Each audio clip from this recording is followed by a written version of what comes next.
Did you ever get to play with BB at all? No, we opened a show though, like at the Cabaret, and it was, man, I mean, it was really a gas. We were gonna like play there with B.B. King. It was like just huge thing to be doing, and so we play our set, you know, and the band plays really, because we were excited about doing that. And then I went outside in the parking lot because I was just like, the pressure was off. I mean, because you had to sell tickets at that place and do all this stuff. Where was the Cabaret? Where was that? It was there right by the Garden City in, right off of Stevens Creek Boulevard in Saratoga. Okay.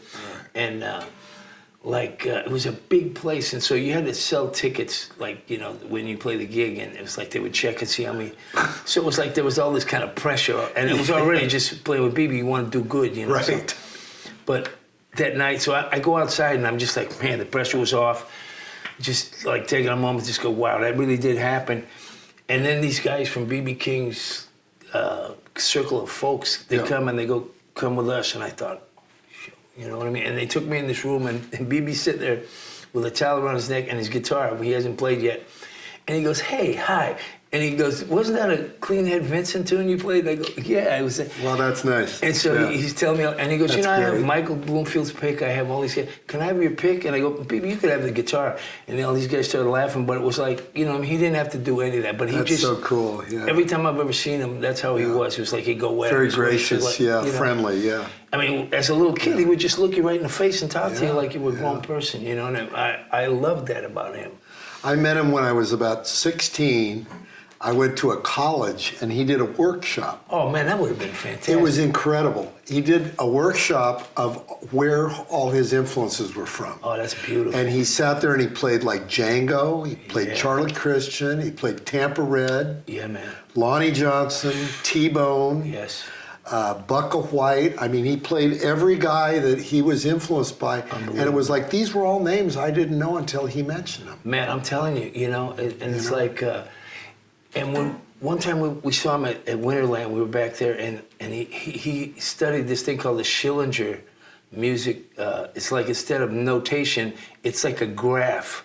Like, and that's how you read this music. And I mean, it's like 10 times harder than learning to just read regular music. It's like this graph. Wow. I mean, and he learned that. That's what he... That's incredible. He came in and he had like a big bunch of sheets, like this long thing like this under his arm, and then his guitar bag and his coat. And it was like, that's wow. like serious. Oh man, but I mean, like a guy that was illiterate. I swear, you know, it was like, because reading notes would be such a piece of cake compared to this. I mean, it's like these little graph squares. Yeah, and it's it was incredible. Like, yeah, insane. But he was just a wonderful person, you know. And it's great that there are like some guys that were in the world of that music that were like nice gentlemen, approachable. Because some guys were more surly and you know, just didn't want to talk to little kids and stuff, you know. But that really went You know who else was really good with kids was Cotton. You know, Cotton was always so happy to hand the harmonica to some youngster that was playing on stage with him, and then just awesome. You know, turn it over to him. And I think part of that comes from those guys being kids when they started. Yeah, I think so, and man. that they had mentors, you know. Because they were kids. Yeah. It's amazing, man. Cotton was another guy that, like, the first time I ever saw Cotton, like... Ferocious. Because Sammy Varela, like, told me, he goes, hey, man, Muddy's coming to Winterland, and he's not going to be around. Like, you should go see him. I go, yeah, I'm going to do that. So I went, and it was like Cotton opened up for Muddy. I can't remember, but, man, they started off the thing, and he came out and did like a somersault into the creeper, and I was like, man, I mean, you know, that's etched in my... I hate it that I never got to see him do that. That was like the coolest thing I've ever seen in my life. Yeah, that's the coolest. I mean, and landed. I mean, he planted that thing. It was like, and then, it's just he like... did that all the time, too. Whoa, man. That was like part of his act, Yeah, and it was like those first records with like Luther and everybody. Yeah, Luther Tucker, incredible records, man. Yep, I agree. Those first two were like my Bibles. You know, and it shows, things, man, because, you know, my father really is like Muddy and Sonny Boy and all, those were like all his guys. But then, you know, he loved B.B. King, and then he became a big fan of Albert, you know, and... Sounds like he was a big jazz nut, you know, too. He really didn't listen to a lot of jazz. Really? He was mostly just like, you know, like Sonny Boy, Muddy. Really? Like those, Wow. and then like his Uptown stuff would be like, he put on like, Little Milton or. Interesting. But they loved like, all slow blues, like, that one, they had that one record that had Black Knight on it. I think every tune on there was a slow blues, and it was an incredible record, right? Was this Charles Brown? Yeah. It's yeah. like, and I go, see, you could make a record where every tune was a slow blues. I mean, there's nothing boring about that to me at all. I agree. That's how I look at it too. Yeah. You know what I mean? Yeah, and the funny thing is, those guys, they'd start with the slow blues. I swear, man. Muddy or BB, they'd start with I get goosebumps right now when you say that, because it's true. That's the only cats I've ever seen do that. You know what I mean? That's right. Most of us couldn't. And I mean, Muddy was. But I'm the same way. Slow blues for me is it. And like Sonny Boy, it's like my brothers, my older brothers, they love Sonny Boy, and it's like, but I mean, I just after I saw B.B. King, it was like, man, it just changed me. Yeah. I mean, because, he always looked great. His band always was tight and good, and he was nice. It was just like, but he looked incredible, man. He just looked, I mean, his suit, he just. Always immaculate. He looked fantastic. Well, I think his big thing, from what I gather, was really presenting the blues as this classy thing. He did, man. He really wanted to present the blues. I mean, a friend of mine said a great thing. He goes, BB really was not about BB. He was about blues. Yeah. He was about presenting this to the world. He's the perfect ambassador. Totally, man, because he's a nice fella, man. He's, very humble. I mean, like, I watched that thing with Ralph J. Gleason, and he's talking. Right. He goes, what would you like to do? He goes, well, I'd like to play for as many people as I can. And I go, everything he said he wanted to do, he did. Yeah. Like that thing, I go, he did all that stuff. And that's when he was down to, I think, a quartet or something. Yeah. He couldn't afford horns at that I think point. he had, like, sometimes. He had one horn, yeah. So, I mean, you got to figure, or no, he was down to a 5-piece, I think. So, he was at a point in his career where he was really struggling at that point. Yeah, Sid Seidenberg comes in there, and really and just blew him up. I mean, because all of a sudden you could see B.B. King on television. It was like, right. You know what I mean? That was incredible. I mean, because you'd see Ray Charles all the time on TV, and that was great. But man, seeing B.B. King on TV was just a gas, you know what I mean? Did you ever get to work with Otis at all, Otis Rush? No, I went to this thing. It was like right after the Blues Festival in San Francisco, Ronnie Earl was going to play at Sweetwater. So he goes, hey, come on down there. So I go down there, and as soon as I walk in the door, he goes, hey, Chris Cain's here, he's going to play. He hands me this guitar. I just barely walked in the door, and I turn around and look right there, and there's Otis Rush standing there with his cowboy hat and stuff, and I'm like, I'm just like, it was like, I didn't. That's pretty intimidating. Yeah, I mean, he was just standing there with his sunglasses on his head. That's pretty intimidating. And I was like, oh, man. Did you fly? Yeah, well, it's like, what were you going to do? I was just, man, it's just like, but I didn't go talk to him because it was just, those guys, I just. I never tried to talk to him. Talking to them. I never tried to talk to him. Be a pest or anything, but I mean, it's just like to see him just standing right there was a big thing. It's a big thing, man. You know what I mean? Yeah. It's like when I saw Snooks Eaglin, right. At the festival. Snooks is another one. Because I've never been to New Orleans, right? Yeah, but he was incredible. Unbelievable. Yeah, he's the hairiest guitar player I've ever seen play. I got to see him about 6 times. Man, I mean, his fingers were like seemed longer than. And not just that, they were like double jointed. It was a trip, man. I mean, yeah. And they go, hey, Snooks is looking for you. Like after, and I'm like, Snooks. They're like, yeah, he's in there. And I go in there and I was like, hey, what's he going? And I said something. He goes, shut up. He was like, he was a character, man. He was, all right. Yeah, he was, man. I mean, he sounded so great, and just those records that he did where he's just playing acoustic guitar and singing. I mean, it's like. I go, this guy's like Ray Charles on the guitar or something. Absolutely. Like, sing his brains out.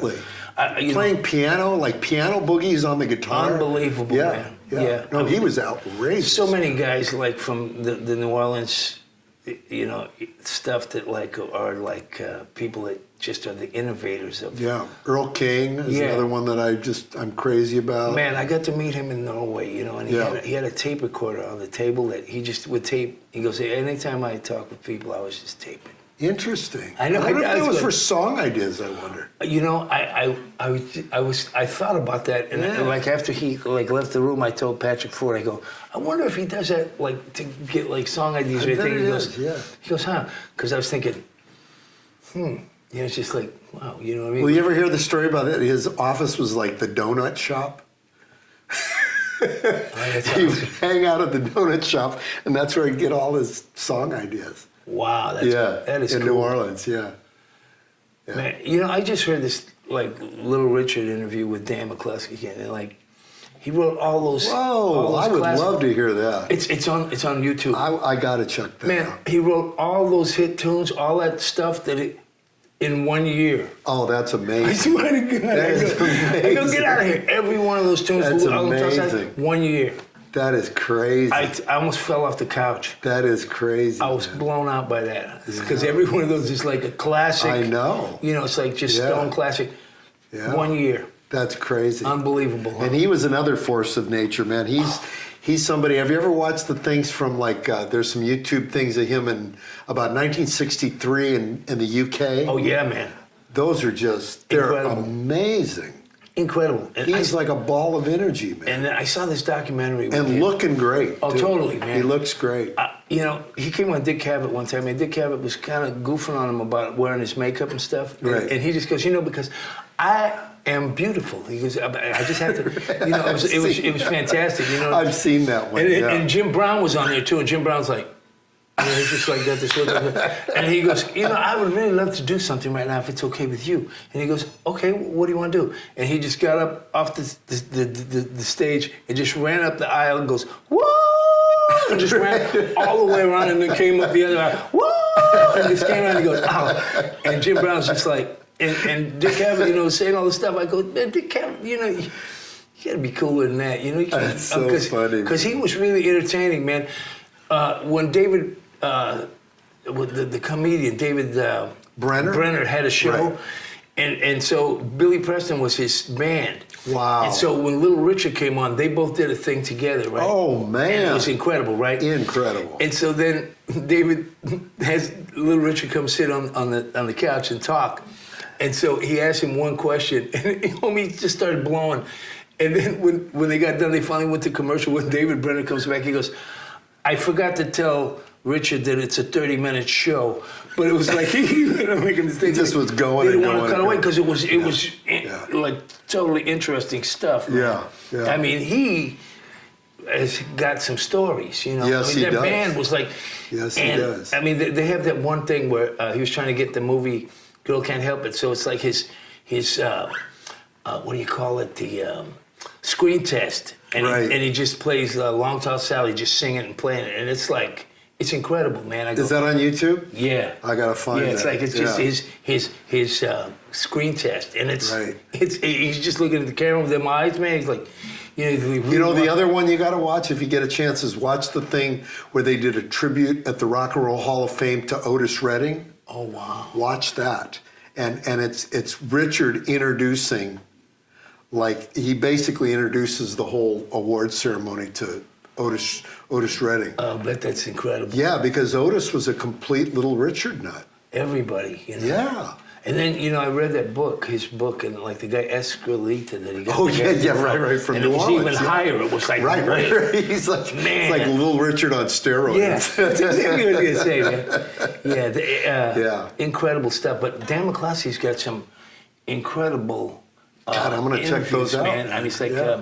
I heard the one he did with Bloomfield. Yeah, you know, and the great thing about that was he went to his house. So then Bloomfield's all comfortable. I mean, you can hear him rolling like a jade. You can hear him like, you can hear him like, you know what I mean? Yeah. But he's totally comfortable, so he talks about everything. And the funniest part of that whole interview is like, he goes, well, was it dangerous in Chicago? He goes, man, a guy came in and slammed his wife's head down on the bar. He goes, well, that must have been very painful. Get this bitch a drink. Yeah, he goes, man, her severed head, man, her head. But you know what's great? He's like, oh. Musselwhite told me, he goes, that's all bullshit. I know that. He goes, that's just an urban legend. I know, you can never know for sure what he's telling you is a fact or not. Right, that's what Charlie said. He just would make up stuff on the funny. spot. And Elvin Bishop, like, you know, saying these things, you know, he goes like, he just get like so excited Yeah, You know, yeah. and Dan goes like, he came to my apartment, and he goes, I was on the second floor in San Francisco, downtown, and there was this jar of Skippy, the big jar of Skippy, when it was a glass jar. Right. And it was summertime, and he had his window open, and they were standing talking across the table, and all of a sudden Bloomer just picks up this jar of Skippy and just throws it across the whole kitchen and out the second story window. Jeez. And Dan goes, Michael, what the hell? Killed And he goes, somebody. I don't know. He said he did. I'm like, Now you knew him, kind of like. I got to meet him. Right. I thought you guys kind of became friends. Sammy Varela was like, I mean, every time. Okay. I'd go to see Bloomfield, and Sam be playing his guitar, and Bloomfield be playing organ, you know. Right. He was Sammy a great piano player, too. Yeah, he was, man. Really cool piano. And great musicologist, you know. Really great. And a great country blues player. I didn't realize all of that stuff, and then when I heard some of his acoustic just solo, it's I was mind-blowing. like, Mind-blowing. Play these beautiful gospel tunes, right? Yeah. And I mean, you know, he was just such an interesting cat. You know, The best show I ever saw him do was him playing acoustic piano and acoustic guitar he did a thing, Norman Dayron invited me to this, and This Is Free, the Maxwell Street movie they did. Oh, wow, yeah. The two of them did that, and it was in Mill Valley at the film festival, and he opened the show with piano and guitar, and it was the best I ever heard him play. Yeah, all country blues. He was so incredible. I mean, just like he was an knew about amazing player. I mean, anything he would know about, you know. And they're just really in being a kid. Gee, I think we're musicologists here, aren't we? Well, you know what I mean? Just you know how it was. I mean, like when you first heard this stuff that just like made you couldn't stop thinking about it. It's like it had the drawing power. You know what I mean? Like it just. You know, and I mean, I learned just from knowing people that play the harmonica that, like, I mean, it's like very, I mean, it's, you know, you can't kind of... can't shortcut it. I mean, you know, you've heard the guys in the line at the Fillmore, you know, and that's that kind of playing. But then to actually play that thing, people don't realize what you have to... No. I mean, because, you know, it's like, okay, which harmonica am I going to use? Because you're in what key? It's like, there's all this other stuff. Yeah. And, man, I mean, the first time I played with you cats like that, you know, I mean, I realized, holy moly, I mean, it's like, you know, you gotta, okay, what key are you in? Okay, then I gotta use this harp. Right. And then if I want to play in second position, so there was a bunch of stuff, you know, and I really got my mind blown. I mean, that's, you know, I was just really... Because that, I mean, you know, if Rick Estrin comes up to play like at something they're doing at Biscuits or something, man, I immediately just get, because, I mean, you have to know the vocabulary. Right, you can't play crazy stuff. You got to play. It's got to lock in a certain way. You know, I mean, and it's like, you know, I when I was a kid, like younger, I used to say, hey, these guys want to hear the scratches on the record, man. You can't. You can't be, you know what I mean? Because this is serious to these fellas, you know what I mean? And it is, you know what I mean? So I learned a lot about your world, man, of just like, you know, because the first thing I had to do, because I was used to playing by myself, so I had my own terminologies for everything. I didn't know any of this music talk. Then I saw like Guitar Explosion with like all these guitar players, jazz guys, Joe Pass, Herb Ellis, a bunch of guys, but they all had to play with the same jazz trio. And T-Bone was there, and Shuggy Otis. Wow. And so it was like the blues guys could do like a shuffle, maybe like a funky blues and then slow blues, but they, you know, they didn't really have a communication with fellas to like go beyond that, you know? Right. And then I see Robben come up there with these guys, and he kind of whispers like for about 30 seconds or something to them, and then it's like, it's like this whole arrangement, and I go, what the hell did he just say? Like they must have known in the song. 30 seconds because he tells them this thing, and then they had an arrangement, and I was like, I got to learn this music talk. You know what I mean? Because you know, I just don't know how you would be able to communicate with others. This is the other thing I wanted to get into a little bit with you was just, you know, you're not just blues. You can really, I mean, I'm not just blowing smoke. No. I'm just saying that when I heard like June Corr's record, where it was like you and Little Charlie and I think Kid all playing some fast swing thing together.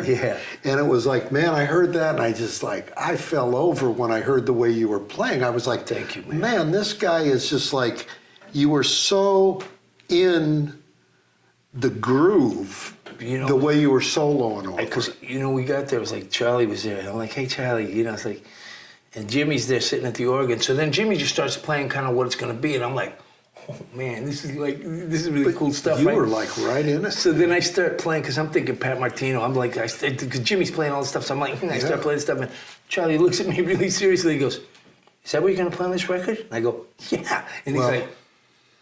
I hate to say it, but you make mincemeat of him. No, man. That night at June's record release party, because we maybe said hi or something, but you came in and you were like saying hi, and you saw me, you go, "Hey, man." Did I tell you that night? Yeah, I mean, I couldn't help it, man. I heard that cut, and I just went, this is like the difference between a guy that really plays jazz and a guy that wants to play jazz. No, I swear. And I'm not saying Charlie wasn't an awesome player, because I played with a guy for a long time, but he was... It was just like what Jimmy was playing right there. It was just like, man, it triggered this whole thing. I was just going home because you were just so in it. Never get to do that kind of thing, right? So I was like, oh, this is gas, right? And we had a blast. And that day he goes, "Hey, we got to get together and just play some guitar, just like, Charlie said that? And I said, "Look, Charlie, wake me up in the middle of the night to do that, man, because I'd love to." Okay? Right. Well, Charlie knew a boatload of... Oh, I know. Obviously, he knew more guitar than almost anybody. When I first met him, like in the early periods of that band, when he was a harp player? Right after that, when he... when he just started playing guitar, and man, and he was talking about Speedy West and... Right. I mean, so he knew... He knew all that stuff. He got into Django real heavy, too. And he was just, man, a really interesting fellow because those guys worked hard. They worked really hard, They worked like dogs, man. They played all the time. And, he always brought it, man, every time he played and always had exciting stuff. And he had a very wide palette of guitar stuff that he listened to. He really was... I got turned on to a lot of stuff. He turned me on to like that Anito Day stuff with Oscar Peterson. The Jazz at the Philharmonic stuff. Well, no, it was just. I think it was one of those Verve records. Wow. That's got Anito Day and the Oscar Peterson trio. Wow, that'd be great. I forget who the guitar player is. It's Herb Ellis. Herb Ellis, I think. Yeah. That's great stuff. Yeah. And there's so much great music out there. That's the thing. And obviously, you're way hooked into all the great stuff. You are from the Bay Area all of your life? No, I'm from LA originally. Oh, wow. I moved up here right before I met you, probably a year or two before I met you. No kidding. Yeah, like mid 70s, 75, 76. Wow, that's interesting. That's when we met, yeah. Isn't that when you had Walter Field? Yes, sir. Yeah. Wow, that's a gas, man. Yeah. I had no idea. Yeah, no, I'm from LA, and the first guys I met were like Cool Papa. Then I met Sonny Rhodes. Yeah. I met JJ and Troyce. I met... Troyce is a nice fella too, man. I played with a guy named Boogie Jake for a minute, for about a year. And then I started playing with Johnny Waters in late 76. Wow, man. Yeah. That's great. And JJ Jones. Remember JJ Jones? Guitar player? Yeah. But, man, it's like, that's like when they had like the Green Earth. Right. And all those clubs. Man, that's good stuff. I used to go down there and play once in a while, yeah. Man, you've done fantastic stuff. I mean, just like so have you. Your blowouts alone, thanks. I wanted to invite you on to one if you're into it. Oh man, they're fantastic. I mean, I'm just thinking over the years, all the fellas that you've had that like no longer a lot of That's fellas. Right. I mean, it's like I was thinking about Snooky Pryor. And Carrie Bell. Yeah, Cotton. fantastic. And one guy, he's like a sweetheart. God, I can't think of his name right now. But he was a Chicago guy. Great harp player.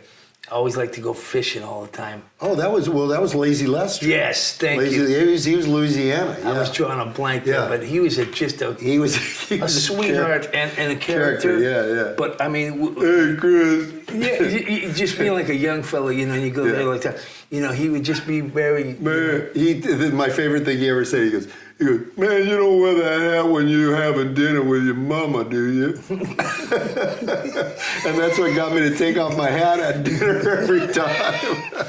That's beautiful. Isn't it? Yeah, it's great. Yeah, he really was a great character. He was a real character. A great musician and he was a performer, killer man. guitar player. Yeah, as well as a great. He played banjo. He played. I Yeah, swear. he was real multi-instrumental, man. Yeah, fantastic. And, just those gentlemen, I mean, I just think it's great, man, because you knew those fellas. I mean, every now and then, like, what's the guy's name? Sonny Buxton would be on, like, AM Sunday, and he'd have, like, like, one of those fellas, like, it'd be like the fellas like Johnny Waters or somebody on there. Right. Like, in the morning. Yeah. But, you know what I mean? And they played all the time in the city. Like, they were always somewhere. You know what I mean? Like, during the week, those guys played as much as they possibly could. Yeah. And I got those guys out there big time. I got Johnny and Sonny. I think it's Johnny Waters and Sonny Lane.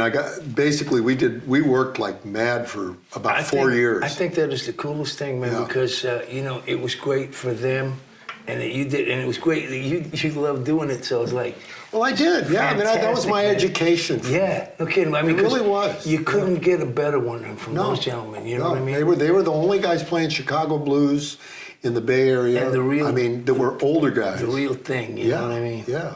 It's like as soon as you meet one of these gentlemen, you realize that, wow. Yeah, they were. I mean, me and Sonny we used to talk every single day. And he's very interesting. All those gentlemen. Sonny Lane, yeah. Interesting, man. It's beautiful that that's part of your world, because you were like at many dates with those gentlemen, and just knew them, and just knew them as more than just a person you saw.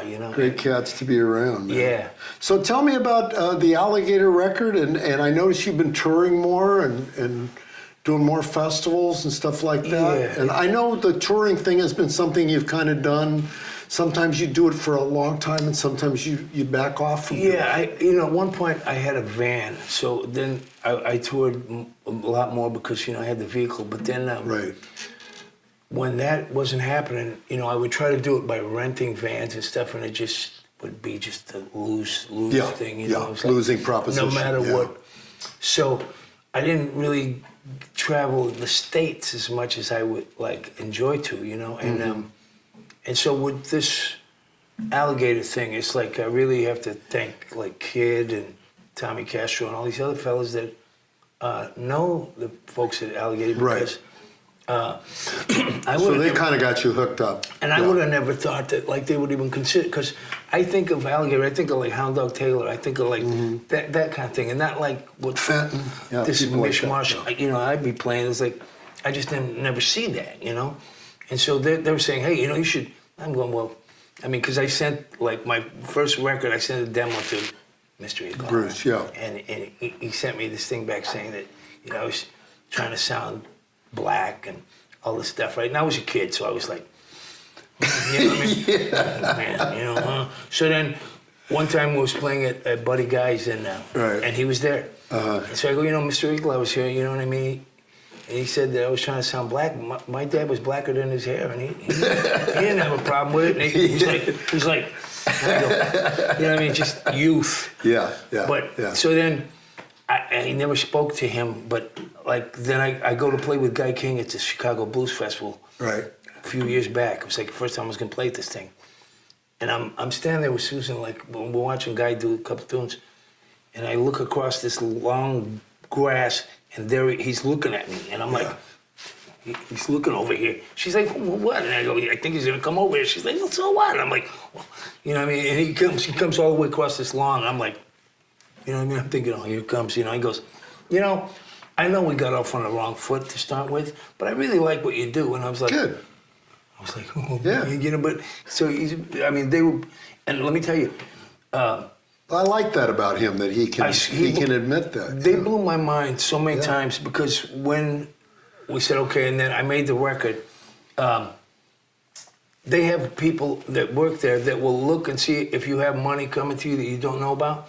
And this is when the pandemic thing first started, I was down to my last $120 or something. Wow. Because it was just, everybody was in that. And they call up and they said, hey, they found some money that you have that you don't know about. They can't tell you how much it is, but if you call them and tell them it was $4,000. Wow. They saved my, I mean, it was like I was Saved right your down ass, to yeah. the last, you know Wow. what I mean? And they came up with that. Man, I was in tears, and I go. That's great. And I told them, I said, you know, I haven't even done anything yet. You guys have already done a bunch of stuff. Yeah. So, I was, you know, I mean, I really. That's a beautiful thing. Man. Never, Yeah. never in my life have I, I mean, you know, had that kind of, I mean, like every morning, all these people will call up from all over the globe asking me questions about specific tunes on this record, man. I was like, I was in tears all the time because that has never happened like that. Right. And just their influence on the whole thing, I was just like, suddenly, I was doing things that I've never even considered that I would do. That's just awesome. talking, people asking me these specific questions about these tunes. I mean, just at this point in my life, it really was like wonderful because That's wonderful. Well, you deserve it, man. I mean, you know, you've been doing this a long damn time, and it's like, you know, I mean, you know, it's you know, like people have been asking about you everywhere I've gone. You know, people would say, you know, what about Chris Cain? How come he doesn't play at this festival or whatever, that kind of thing. So, you know, really, people know about you. It was just a matter of, you know. I've been very lucky, you man. there, I yeah. swear to God. And, you know, this whole thing that's with this alligator, and then to like go on the blues cruises, you know, you never get to see some of these fellas because they're always doing the same thing too. So it's like a place where everybody's there at the same time. You know what I mean? And I enjoy that kind of thing. It's like that. Yeah. The night I played at your party was like, I mean, just fellas that I don't see that often. Right. But I love all of them. So it's just like Yeah. I had such a blast at that thing, Yeah, man. that's Just really great, did. man. Yeah. Thank you. Yeah. Let's take a break. So I want to just throw the blanket in the dryer. Then we'll